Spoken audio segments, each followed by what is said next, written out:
It's hard for me to describe what a healing journey looks like because that's different for every person. But the question to ask yourself is, are you ready for change? And if you are ready for change, you are ready for therapy. I think we oftentimes think about therapy as being associated with a problem, but therapy is actually associated with change and healing. And there doesn't even have to be a problem present. Like if you're in a space in life where you're just ready for things to change and you're ready for yourself to grow, then you're ready for therapy. And you don't even have to know what that change is because part of therapy is the discovery process.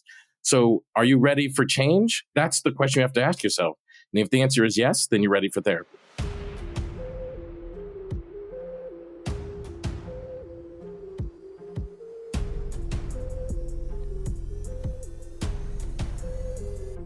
Welcome back to Family Therapy. I'm your host, Elliott Connie. What's been better in your life since you listened to the previous episode? I posed this question because I want you to make the same shift that I want the family that I'm working with during this season to make.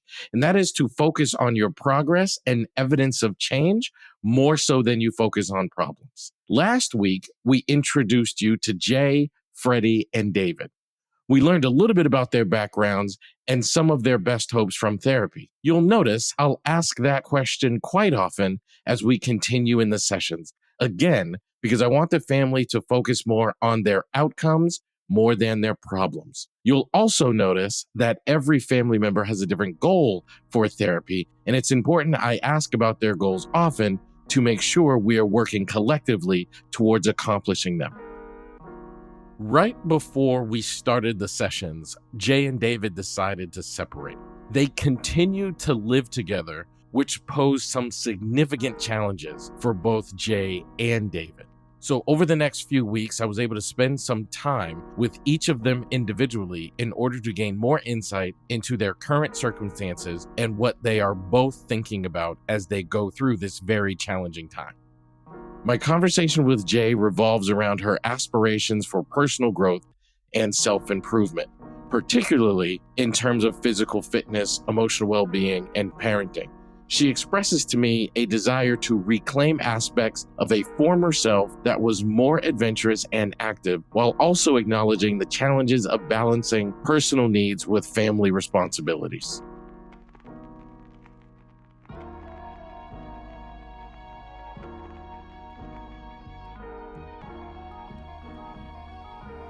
If you woke up tomorrow and that old Jaylin's back with all of those traits, confident and, the best version of yourself. And I know it's harder now because, the life is different, kids and, all those things. But like if somehow that Jay just became present again, how would you notice it? If it just kind of happened overnight, you woke up tomorrow and all of a sudden you were like that Jay, how would you notice it? I think she would be excited about the day ahead of her. I think that she would be motivated to get started on her day. What time would it be that you would wake up? Probably 5:30. 5:30. And are you alone at 5:30 in the morning or somebody in the bed with you? No, someone's in the bed with me. Someone's in bed with you. So when you woke up at 5:30 in the morning, what would be the first indicator that I'm the version of Jay that's excited about the day? I probably would get up and work out. Are you serious? Yeah. How unusual would that be, Jay, for you to wake up and think, I got a lot going on today. There's a lot happening, but I'm the kind of Jay going to work out today. I haven't worked out at 5:30 in a long time, so it'd be pretty strange. What would you do that would really fit with, I'm that version of Jay because this is what Jay does. She gets up at 5:30 in the morning and she works out. Maybe a 10-hour marathon workout session, or maybe just a quick 10-minute work, whatever it is. But what would you do that would really fit with, this is who Jay is? It would probably be like a 45-minute workout. I would spend about 15 minutes on cardio and the rest lifting weights. Where would you do this? I would do it at the gym. Do you have a gym membership? I just canceled it. So if you woke up tomorrow, where would you do this workout? I guess my basement, but I don't have any equipment down there. But if I had it, that's where I would do it. Where is David at this time? He's downstairs.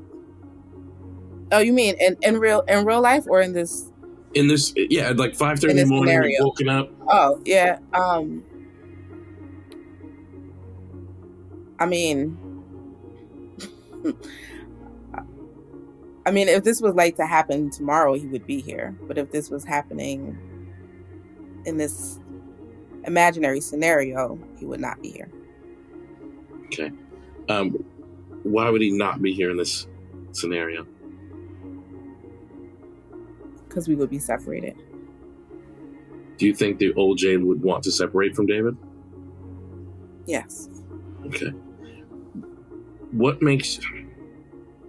And I'm not questioning, I'm not saying you should or shouldn't when I ask what I'm about to ask you.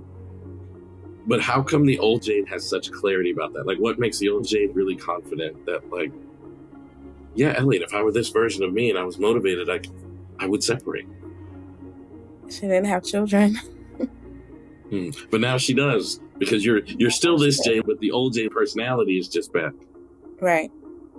So how would the old Jade being present in your current situation handle the relationship? She would leave. She would separate. And how do you know? How do you know that? You answer that and like there's like a confidence and like a clarity in the way you answer that. How do you know that? Because that's what both Jaylins want. Gotcha. Okay.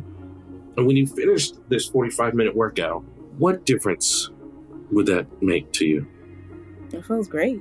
It feels good. It feels like I'm in control of my body. I'm doing the things that I know are helpful for me to be healthy, to be active, to be able to, keep up with my children. And it looks, I feel like I look good. I feel like I'm looking good. I feel good. Yeah. Do you enjoy that? Yes. Okay. David would be present tomorrow, right? If this were to actually happen tomorrow, David would be present. Yes. When he first looks at you, how would he know? Like, I'm looking at the confident, feel good, looks good. Like, before you even said anything, what would he see that would tell him that's like the real Jade? I mean, who knows? Maybe we're going to be together forever. Maybe we're not going to be together for another minute. But I'm looking at her and like, there's a difference in who she is. How would he notice that? I guess he would notice the confidence, the eagerness to make it happen, and he would see that I look like my old self. I guess I would remind him of how I used to be. How would he see it? You use words like confidence. What would he see that would be like, that's Jaylin when she's confident? Like she, like, there it is. Like, how would he see? What would he actually see that would tell him, oh my gosh, that's her at her absolute, bestness? How would he see that? It's like a hard question. I know, and I'm sorry for asking you hard questions, but no, you should ask hard questions. I'm just trying to find the answer for that. Thank you for that, by the way. Thank you for working it. Sure. I guess you would see that I'm like happy. I don't know. I'm not sure. How do you do happy? Like when you're happy, 5:30 in the morning, you just did this 45-minute workout, and then he sees you. David sees you. How do you do happy? What does Jade look like when she's happy? Just talkative and making jokes, and I guess not seeming so distracted. I don't know if that's the word, but I think a lot of times when I interact with him now, I seem distracted. I feel like I seem like I have a lot of heaviness on me. So I think if I just came from my 45-minute workout after waking up at 5:30 in the morning, typically I'm like, excited, I'm happy, I'm ready, getting ready for the day. I'm like, let's go, I don't think he sees that much these days. What difference would it make to you to be happy even in David's presence? Whether we want to be together or not, like what difference would it make to you to be happy regardless of the David situation or not? Does that make Right. sense? Yeah, that makes sense. It would make a huge difference, but honestly, sometimes I don't know how to do that. Right. Right. But Um, on this day, if it just showed up, you woke up at 5:30, you got a 45-minute workout in and you feel good and you look good and your confidence is back and you're happy. And you said like I'd be talkative and I'd be joking. What difference would it make to you to be those things even in that environment? I mean, I think it would make a great difference. It would make a positive difference. I just don't know how to do it. I mean, Right. I know how to do it. I guess, have gotten into a place where I've chosen not to do it. Maybe that's the. Gotcha. How would David respond? Like, what do you think he would say once he saw that happiness and confidence within you? He would probably joke around too, but I don't think he would pay me much attention. When he sees you, and where would he see you? Would he see you like in the kitchen? Would he come downstairs to the bed? Like, where would he see you? Likely in the kitchen or in the living room cleaning up. And he might make a joke about it. Yeah. What difference do you imagine it would make for him to notice it in that exact moment? Like, what difference would it make to him to notice it, do you think? It would probably motivate him. And he'll probably want to work out with me the next time. Have you guys ever done that before? Mhm. Yeah. We kind of, in our early stages of our relationship, we used to work out a lot. In this recent gym membership that I had when I started working out, he wanted to come with me, um, which was fine, I guess. Hmm. And how would he express to you that you're motivating him and he would like to join you at some point in the future? How would he express that? He would just ask if he could join me, at the gym. How would you respond? I say, yeah. What difference would that make to you to have him joining you in the workout? To be honest, I really wouldn't want him to. I'm going to push you a bit. Then what would the real Jay say if he asked you? She would probably let him, to be honest. Because even that version would want to see him benefit from working out too. Wow. Wow. How come? Where do you get that from? I don't know. I mean, I like to see people happy. I like to help people, and I, like a lot of women, tend to put my feelings in the back burner and say, if it's for the greater good, let's you could go ahead and do it, even if that's not what I want. I want to throw something at you and see what you think about this. This doesn't feel like you're putting your feelings in the back burner. You said, I like to see people happy. So this feels like I would let him work out with me to attend to the fact that I like to see people happy. Is that right? Yeah, but the greater feeling is that I wouldn't want him to be there. I would want to do it on my own. Would you be pleased to catch yourself saying that? You know what, David, I appreciate you want to join me, but I want to do this for my own for a while. Would you be pleased to hear yourself say that? I would, yeah. And would that feel like the real Jaylin? Maybe a new version of her, perhaps, but does that feel like the real Jaylin? That feels like the Jay that I want to be. But I don't know that either version of me so far has necessarily been that. Oh, but that is the Jay that you want to be. Yeah.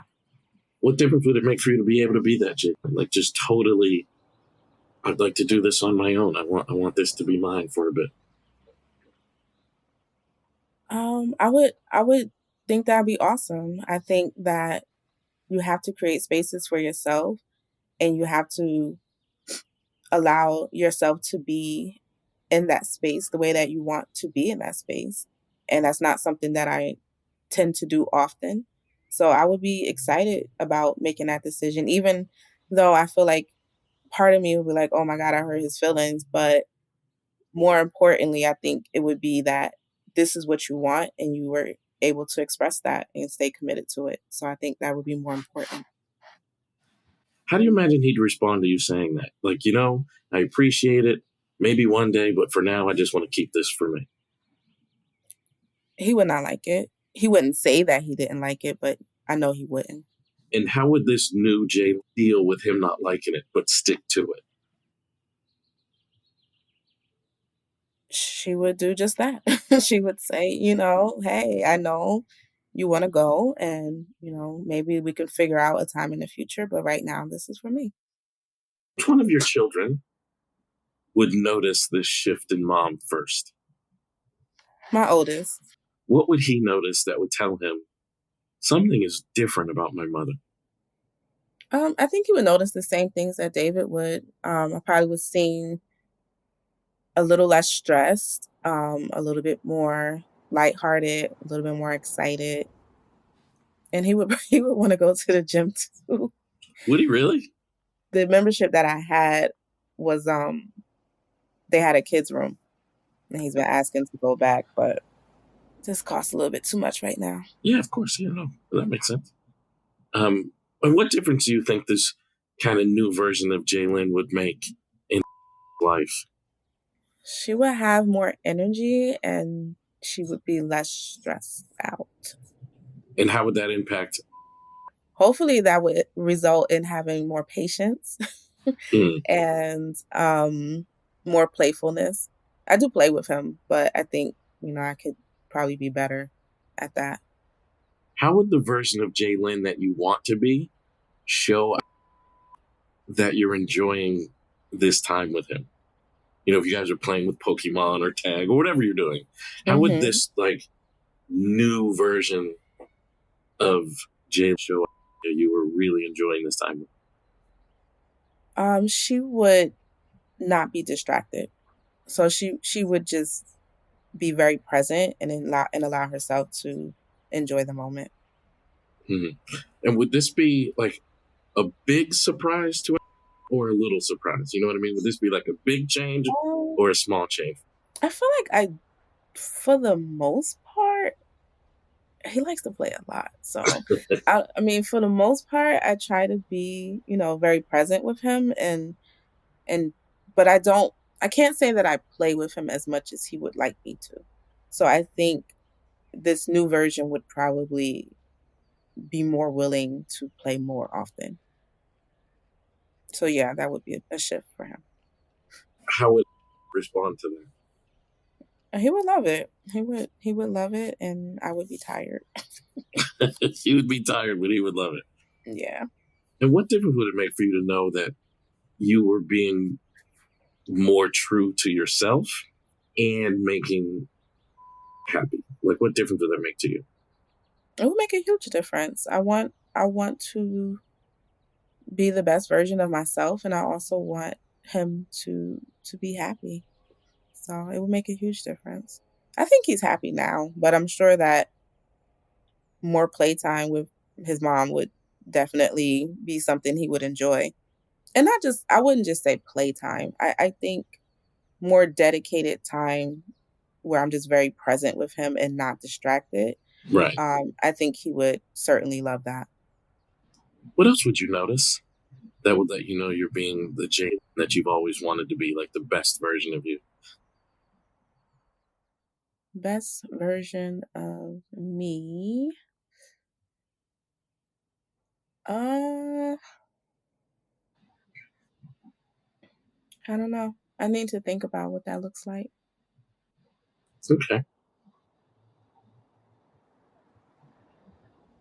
There's things that I feel like are coming to mind, but I don't know that those are the best versions of me. Can you give me an example? So initially I was going to say I would probably change my job, but I don't know that the best version of me requires me to change my job. I love that you said that. I'll tell you why in a minute. Part of me wants to say, yeah, I change my job. I do something more exciting, more interesting. But at the same time, I don't know that is what I necessarily need right now. or that I even needed to be my best version. So, Can I point out something to you? hmm And by the way, I thank you so much for working so hard to answer my questions. I know that they weren't always easy and required you to, do some thinking. The thing that stood out to me the most as you talked is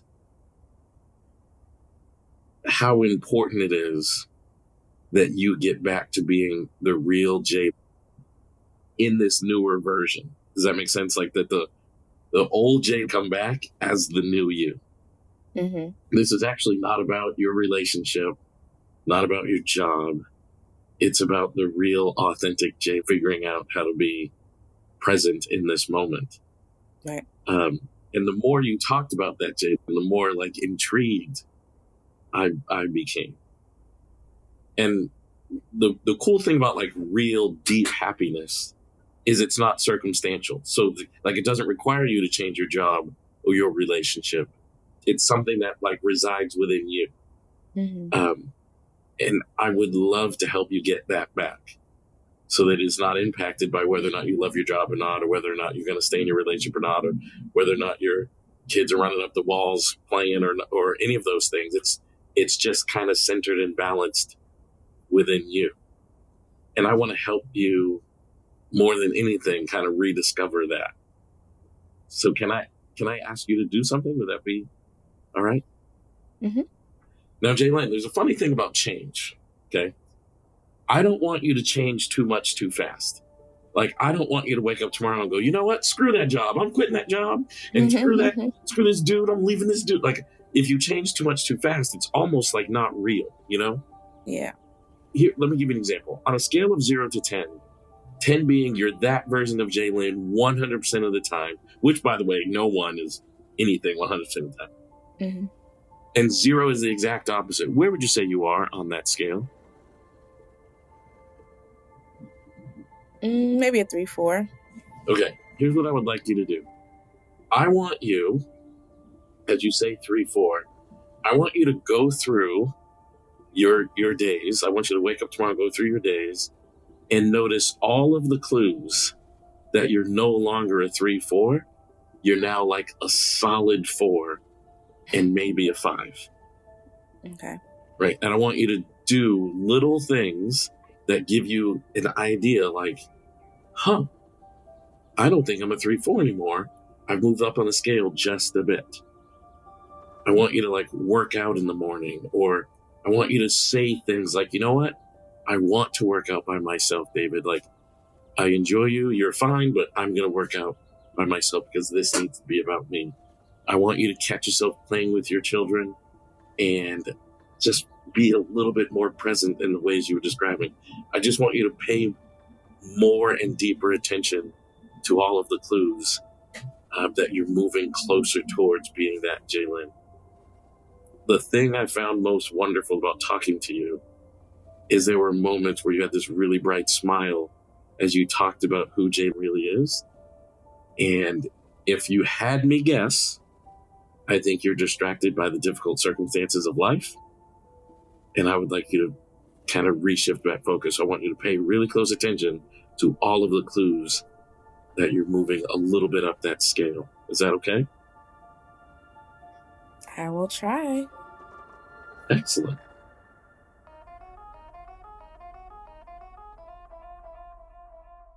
There's a part of us that we fall in love with, and it's usually that younger self when you were exciting and interested in cool things.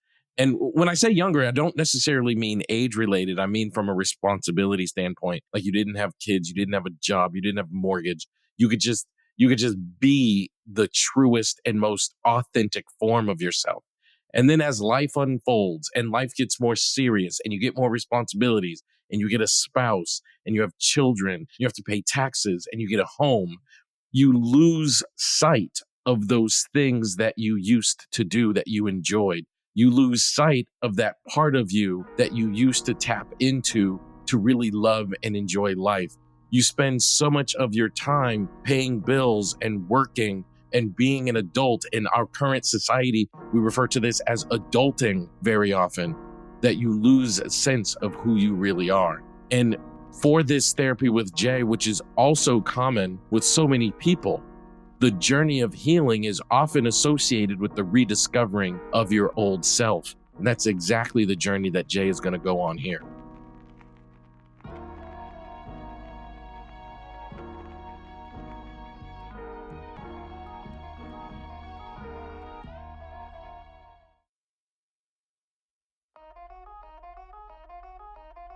David has a strong desire for consistency, but not just consistency, the kind of consistency that's going to reignite that inner beast in him that allowed him to climb to the very, very top of the athletic world. He wants to take initiative in his relationship and his finances to reclaim that old David. Now, I intend to help David shift his mindset and find solace and support within the grief that's coupled with his armor. You mentioned your mom, and your mom has you and you go, become successful. And I think I heard you say your sister was an attorney. Is that right? Yeah, my sister's an attorney now. Yep. Mm-hmm. Okay. How special was your mom? My mom, I don't see my mother go through a lot with my dad. Strong, smart, and stayed on her boys. Like, that's my girl right there. She passed away last year. Oh man, sorry. Yeah. So my mom's was very special. And just seeing that smile on her face, and then I didn't want to let her down when I went to the next level and stuff like that. And I always made sure my mom's was good because she sacrificed a lot for us, to keep a roof over our head, food on the table, and clothes on our back. So like that was the thing. Like everything I was doing, I was like, yo, this for you, mom, this for you. Because she was one of my biggest heroes, like, you know what I'm saying? Right. And she just kept pushing me. How responsible is your mother for that fire you had in you to become successful?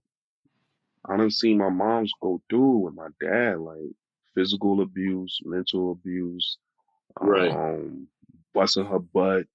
Dad ain't really helping out. Like I said, my dad, I love him. I respect some of the things he did.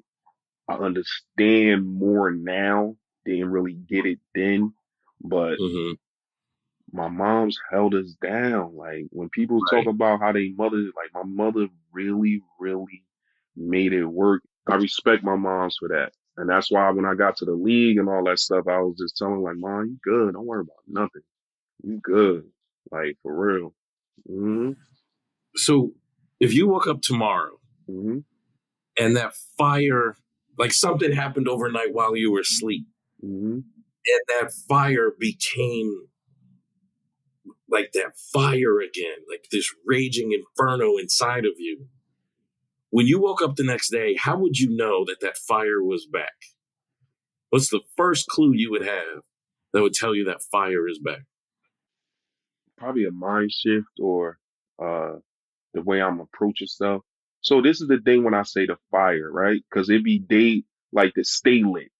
It's like, you turn on the pilot on a stove, Right. right? After the water start boiling or after it's done, it cut off, right? Right. So you don't need it no more. Okay. Some days it's like that. A lot of days it's not. So the consistency of the days being like that, then I know. Like I'd be like, all right, today the day, right? But it just be a lot of stuff in between. A lot of stuff that I got to get over. Like, you know what I'm saying? I got to get it out of my system. Cause like I've been through a lot. And I lost a lot of good people. Like one thing that bothers me to this day is losing my sister. To this day, like yesterday was a birthday, rough day. Can't look at pictures. David, when did you lose your sister? 2017. Never forget the phone call. I'm at home, Jaylin in her office studying. Mm-hmm. One of the friends called me. It was like, Dave, I seen them pulling the body out of your sister. I was like, what? Jaylin came out. And she was like, I was like, yo, something happened to the shit. I gotta get over that. She was like, yo, you gotta calm down. Calm down. Let's go see what happened. It could be nothing. And then when I found out what it was, And it was like deja vu because I had to call my brothers and sisters about my dad because everybody Right. called me first and I was by myself. Then I had to call my brother and sister about my sister. So I was like, yo, and that was my girl. We 3 years apart. We did everything Yeah. together. Like, you know what I'm saying? Like she wrote me because, she had to she went to jail for a couple of years and all that stuff. And she wrote me and it was like, yo, don't matter what nobody say. I'm your number one fan. I'm your biggest fan. I still got that letter to this day. So losing her, like it ripped me apart. Like for real. Wow. I missed work for like a month and like almost month and some change. Yeah, like that was rough. That was rough. How'd she pass? And that's the crazy thing, right? So I always go see her on my day off, right? Hmm. I'll go see her because she was a W amputee because she was diabetic, right? Lived by herself, functional and everything. And I was like, yo, I ain't see my sis in a couple of days. I said, I'm gonna go see her tomorrow because I was off the next day. And they said when I talked to the neighbors, they said that they heard her one day and then they didn't hear her. They didn't hear her. It was like a Monday, yeah, because I worked Monday, I worked Tuesday. Wednesday, they did a wellness check, and that's when they found her on the side of by her bed. So, Mm. it came to her that she had a diabetic shock.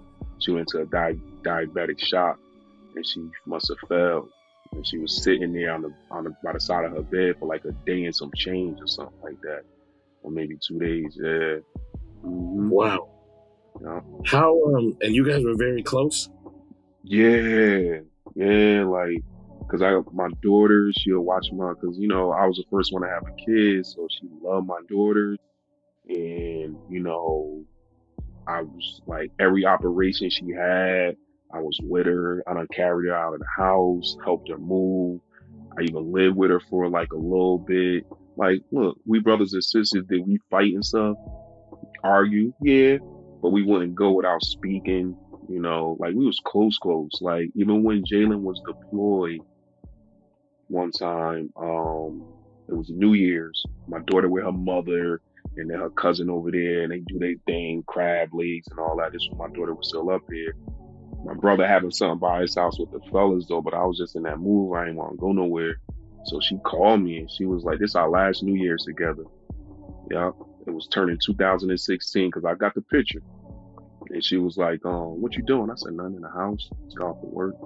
She was like, you in the house on New Year's Eve? Yo, I'm about to come over there. She took a cab over there. I paid for the cab. And then I jumped in the car. She was like, come on, let's go to Pal's. Yeah. So then we drove to my brother's house. And then that was that. Yeah. Like, so we used to hang out together. I'll just go over her house and just hang out with her. And, she'll riff with my sister. She'll riff with my little brother sometimes, my Mm. moms or whatever. I was like the medium in between that. I'm like, oh, come on, sis, you bugging. Like, nah, that ain't right. You know what I'm saying? Yeah, you coming over for Thanksgiving. Like, what you mean? All right. But stuff like, and then when she's sick and down, like I'll go over there, pick up her medicine. When she had her other leg cut off, I went up to the hospital. We don't fought together. Like we don't cry together. And then when my father passed, she was like, yo, you good? I said, yeah, I'm good. I'm good. She said, you sure you don't look good? I said, nah, daddy always told me to make sure y'all good because I was the oldest boy. And then she told me, she said, who gonna make sure you good? So like, she was a person I go to and talk to, like about whatever. And she wasn't biased. Like she'll tell me if I'm wrong. Like she'll tell me that. Like, you know what I'm saying? Like she'll say that. Yeah. Yeah. How do you think on a day when you woke up and that fire was burning, if your sister could see you, how do you think she'd feel about seeing her brother like at his best again? You know what I mean? Like, how do you think that would impact her to see her brother at his best? She'll be smiling ear to ear. She'll probably say something. She said, "Uh-oh, you back on your shit. There you go. That's what I'm talking about." Yeah, like, cause she Right. used to say that all the time. Like she could see it. Like, or if I walk in her house, she was like, "Little bruh." You got a glow going on. Uh-oh, Right. what's going on? Okay, all right, keep it up. You're gonna get it. What difference does that make to you when you know she can see it? It's a validation, like, you know what I'm saying? It's like, cause like I ain't gonna BS. Like when you play sports and you don't went to the highest level, and when you performing or doing something, the validation you get back from it, it just keeps you pushing a little bit. Every athlete, I don't care. Like you listen to them and they tell you that, like that validation that you're getting back from it. When you don't really get that validation no more, like it's kind of hard, and it could be on you too though, but it's kind of hard. Like you know what I'm saying? And uh, I think I think that's what it is. It's like, yo, she was like I know I'm like, yeah, I'm doing my thing, but then she recognized it because she can see it, she can smell it, Right. and she see the Right. smile on my face and stuff like that, and she'll know if something is bothering me too, cause she'll Right. ask, or I'll call him like, yo, what you doing? And I'm like, yo, I'm gonna come through. I gotta talk to you real quick. All right. So I'll just go over there and we'll just talk like hours. Yeah. What let's say you wake up tomorrow and that fire is back, like I was saying. And if your sister was watching you, what would she see you do that would make her say, that's my brother on his shit? Like what's the first thing she would see that would tell her that's the guy I know? Probably the way I'm handling a certain situation, or like, something like if it's something with the job and she see me, and if she was watching me see me in action and stuff, cause she done seen that before, Right. she'll be able to tell that way, interacting with my kids or something like, like I don't never lack on them, but she had a good eye on seeing certain stuff. And I Mm. think that's what it'll be. Like see me moving a certain way, or the way I'm walking or something like that, or hearing me in a conversation. Like she'd be like, oh, okay. That's what I done seen that before. Oh yeah, he on his back. I think that's what it is. Yeah. Would you be pleased to have it back? Absolutely. Like I said earlier, like absolutely. Like it's been a rough few years. Like it's Yes, been a sir. rough. Yes, sir. My sister, best friend. I've been hit by a truck. Be Um, quiet. Are you serious? yeah, crossing the street. Golly, okay. SUV. Like by the grace of God, though, you know, um, walked away from it. I mean, stitches, broken eye socket though, but I was home. Like after I left the hospital, I was home like in a few hours. You know, daughter moving to Florida at the spur of the moment. She was up here, but it wasn't working out. I knew my daughter needed to be with her mother. As a Right. man and a father, as much as it hurt me, I knew she needed to be with her mom. Like, it's not working. Like, I could see it. So, and I don't know if you have kids or not or whatever, but Mhm. when you can't put a band-aid on it and she's crying and there's nothing that you can like fix, like I couldn't put a band-aid on that shit used to hurt me. So I'm like, listen, you don't gotta make the choice. That's what fathers do. I make the choice. You know what I'm saying? You're gonna be up here this time, and I'm gonna come see you and come up here for the summer and blah blah blah, so but that took me because I'm a good father.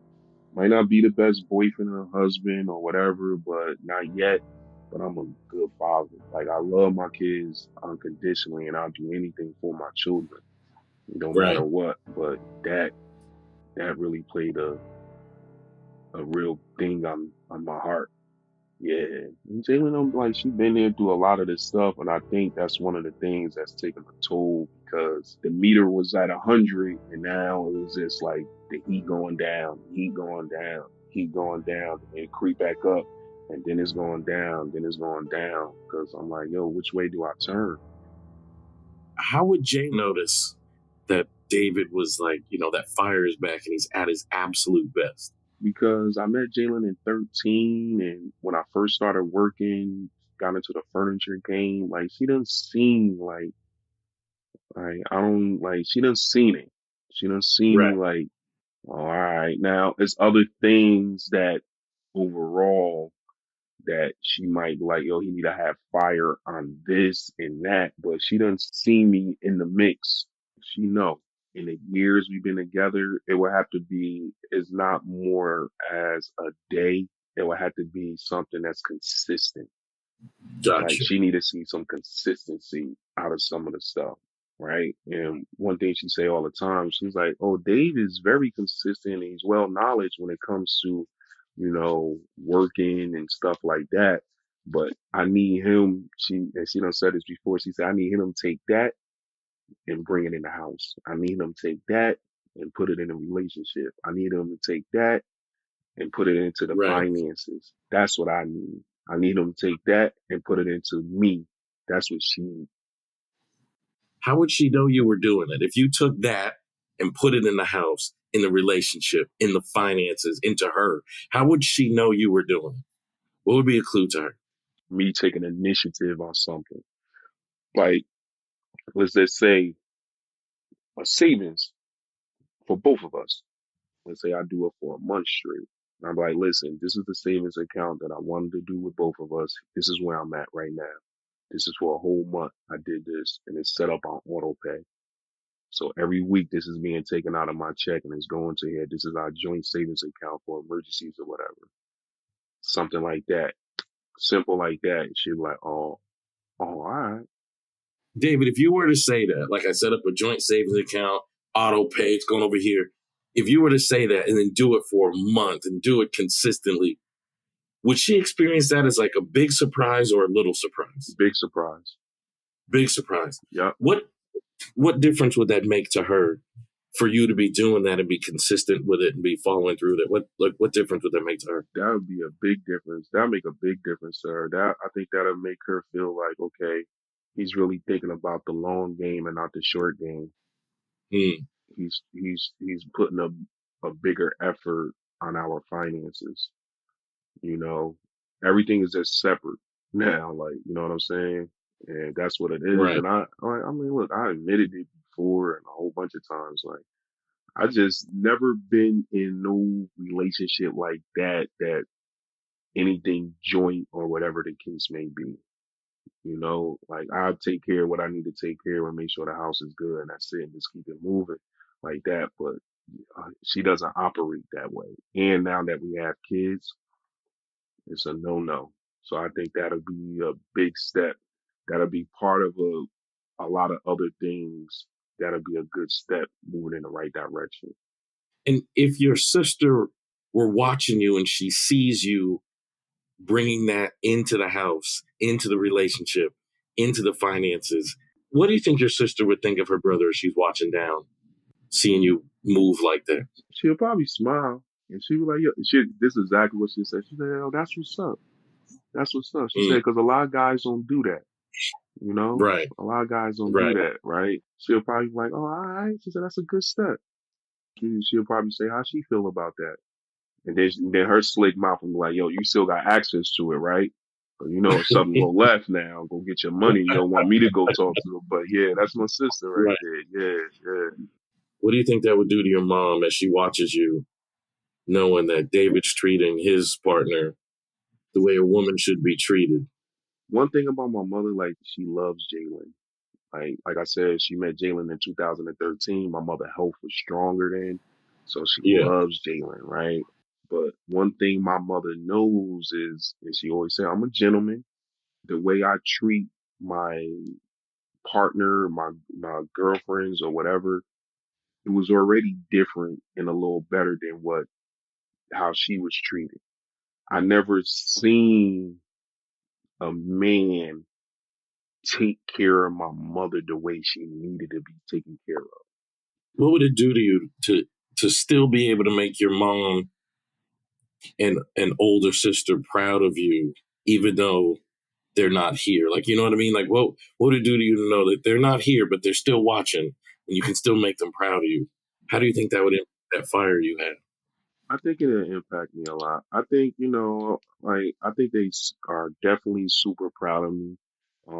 I think they are watching down and, you know, see that I'm hurting, see that I'm going through some things, see I had some challenges in my way.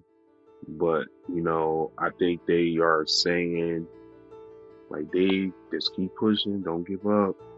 You can do it. That's what my mother used to say. I really think if they see me get through these things and know everything is gonna be okay, Mm-hmm. that'll really make them proud. I even make my dad proud too, because one thing my father used to always tell me, he was like, God give his hardest battles to his strongest soldiers. And he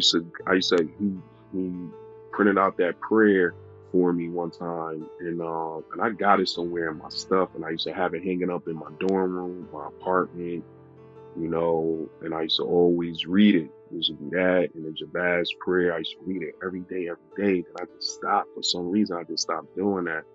I told it to Jaylin one time. I was like, this one, I'm just going through it. And I said, because I was missing my dad at the time. And this when my sister was still alive, like, and I haven't been to my father's site.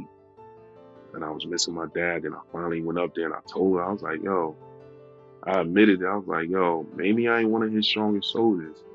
And she was like, no, don't say that. Look what you done been through, and you kept going. You done got up. She military. You done dust your boots off, and you done got up, and you kept on trucking. But I was like, yo, there's been a lot of times I just want to throw the towel in and like, man, I can't take this anymore. Like, it's a lot of weight on my shoulders. Like, I don't know. Can I ask you one more question? Mm-hmm.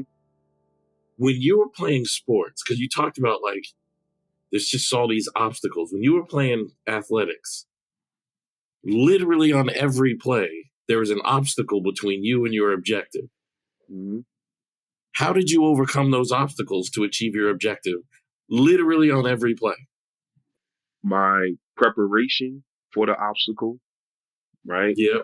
I think my coaches and myself prepare me to the best I could get prepared, and then making adjustments on the fly. I just felt like the person that was in front of me, I don't think he's better than me. I think I'm gonna dominate him, and trusting my team around me. I think that's what helped me be successful on the football field. And you said something, man. I literally smiled when you said it. You said, I knew I would dominate him Mm-hmm. better than him. Mm-hmm. So I talked to a guy who was a defensive lineman, really, really successful. And I asked him a similar question. And he told me, and he was a defensive lineman, and he rushed the passer a lot. Mm-hmm. Played in college and in the NFL. And I asked him a similar question. How did you accomplish your objective when there was another guy whose job it was to stop you? He said, I didn't focus on the obstacle. I focused on my objective. Mm-hmm. And I was confused by that. I said, what do you mean? He said, well, for example, he said, one of the things we would study in our preparation is how far back the quarterback drops back. So when I'm rushing the passer, I'm trying to get to that point. And he said, I don't even think about the offensive line. I'm only trying to get to the point where I know that quarterback is going to be. Yep. And I was like, whoa, I mean, that's crazy. The ability to convince himself that he was better than the obstacle and only focus on the outcome, which is I need to get to that spot. Yep. And you just said a very similar thing. Mm-hmm. And I can't help but have two thoughts, and I really want to share these things with you. The first one is, David, what would happen if you treated every life obstacle like that? Mm-hmm. I am better than this obstacle, and I'm going to dominate it. Mm-hmm. Right? Mm-hmm. And I'm going to prepare for it. I'm going to absolutely prepare to dominate this obstacle, no matter what the obstacle is. Now, you have a history of being able to dominate physical obstacles. Mm-hmm. And you did it so well that you literally got paid to dominate physical obstacles. And part of how you did it was you developed a mindset that told you, I'm better than this obstacle. Yeah. What if you took that mindset into every obstacle you ever face in life? Yeah. What do you think would happen? it'd be in- it'd be insane. Bro, I need you to take that amazing attitude and mindset you have and have always had and apply it into every aspect of life. Things with Jay, things with you. Like, that's what has made you successful. Hmm. And I need you to remember that that's who you are. Obstacles are irrelevant when you are prepared and you remind yourself, I can dominate this obstacle. That immediately makes the obstacle irrelevant. Does that make sense? Yeah, it absolutely do make sense. Yep. The second thing I want to share with you, and it's almost emotional for me to say, there was a point you were talking where it was almost hard for me to compose myself. But I have a family member that I lost in 2017, the same year. Mm, And this family member, it was my uncle, and his name was Jeffrey. He was literally the most important person that came into my life. He was the person that gave me validation. I was in Denmark giving a lecture when I got the worst call of my life. And I remember thinking, like, I'm 10,000 miles away and all I want is a hug. Like, I feel so alone. yep. And I just got this horrible news. And the way I can describe it, I wasn't prepared to live on this earth without my uncle and his validation. He was the only person that could make me feel that way. And I really spent a lot of time thinking about how am I going to do this? And I literally to this day live my life knowing that Jeffrey is watching me. Mm, And mm, I do things knowing that Jeffrey is watching me. And it's going to sound crazy, but I still experience that sense of validation hmm. because I know he's watching me and I know he's proud of his nephew. Yeah. And as you talked about your mom, who's clearly important to you, and your big sister, who is clearly important to you, I wonder if, like, there's nothing wrong with David necessarily, except I wonder if David has forgotten that they're still watching him. Yeah. Like they're still paying attention to him. Yeah. And if David reminded himself every day, my goal is still to honor these two amazing women. My Hmm. goal is still to make these two amazing women proud of me. And as a consequence, I'm still going to get validation from them. What would happen if you reminded yourself every day that these two amazing women are still paying attention? I think if I start saying that, like if I wake up Yeah, in the morning and just like, okay, time to get things going, mom, dad, I know y'all watching, and I'm just gonna continue to keep making y'all proud, right? I know y'all got me. I know y'all smiling down because I said that when I got hit by that truck. I said, my sister wrapped her arms around me and said, Dave, it's gonna hurt. It's gonna hurt, bro. but you're gonna get up. When I finally went back to work, an older lady at work, she was like, Davey, you all right? I was like, yeah. She was like, God was with you. That was the angel. I said, that was my sister. And I told her, Bro, she was like, yup. bro. She was like, that was your sister. That's exactly what she said. Hmm. Okay, look, we're about out of time, but can you please do three things for me? What is that?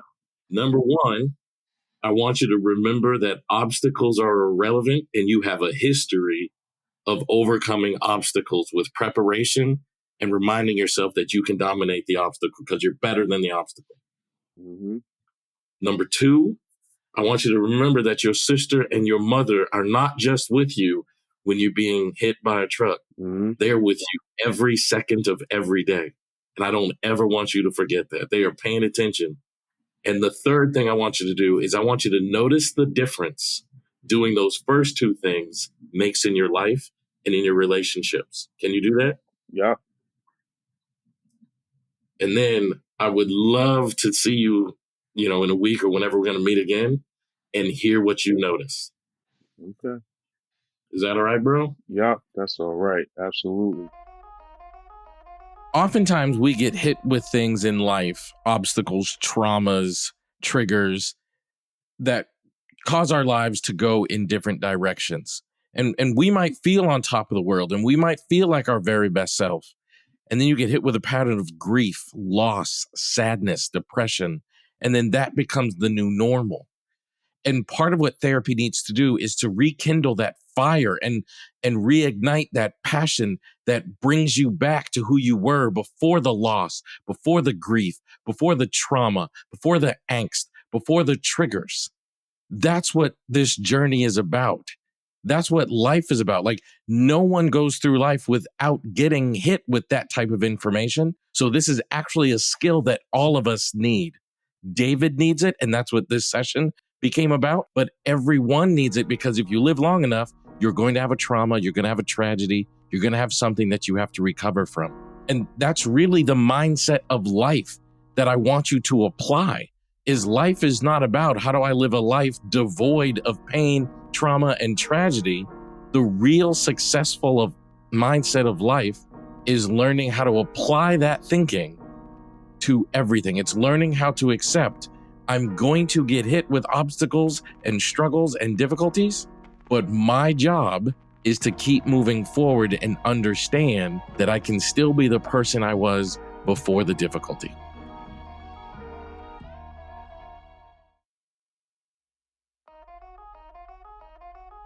Life is what you notice. And that's exactly why I ask my clients so frequently in session to pay attention to signs of progress, success, and evidence of change. In every single day, there are brilliant things that happen and there are horrible things that happen. Most of us, we pay an over amount of attention on the things that go wrong. And then we're like, nothing is going well. And that's actually not true. It's just the things that went well, you didn't notice or give weight to. So part of effective therapy is to help people shift what they pay attention to. I mean, probably the most important life lesson you could ever learn is no one's life is perfect. So if that's true, that means the happy people have a tendency to notice happy things and give weight to them. And unhappy people have a tendency to notice unhappy things and they don't notice the good things. So the most powerful thing I can say to somebody is, will you notice evidence of progress? Will you notice signs of goodness? Will you notice things happening in a way that you're pleased with? Because if you can shift what you notice, then you can shift the experience of your life very quickly. This is not just a podcast that I want you to consume and be entertained by. I actually want you to be inspired. I want you to be impacted by this. And in fact, we can't help but be impacted by the content we consume. So what I would like for you to do is come on this healing journey with us. Come on this journey of change, rediscovery with us. And the way to do that is to just pay attention to the things going on in your life as a consequence of listening to this podcast. Pay attention to things in your life shifting in a more desirable way. Pay attention to your desirable outcome becoming your reality. Pay attention to evidence of your success, your resilience, and your strength. And let us know in the comments what you're noticing in your life as a result of listening to this podcast and as a result of paying attention to these things. I would love to hear from you about your healing journey, your family, and your feedback. Leave a review, send a DM, connect with me on socials at Elliott Speaks. And you can also send me a text message to 972-426-2640. Family Therapy is a production of iHeartRadio and the Black Effect Podcast Network. Special thanks to our assistant, Glendale Sepe, the music supervisor, Bo Dozier. It's produced by Jacquees Thomas and the executive producer, Dolly Bishop. The content presented on the Family Therapy Podcast serves solely for educational and informational purposes. It should not be considered a replacement for personalized medical or mental health guidance and does not constitute a provider-patient relationship. It is advisable to consult with your healthcare provider or health team for any specific concerns or questions you may have.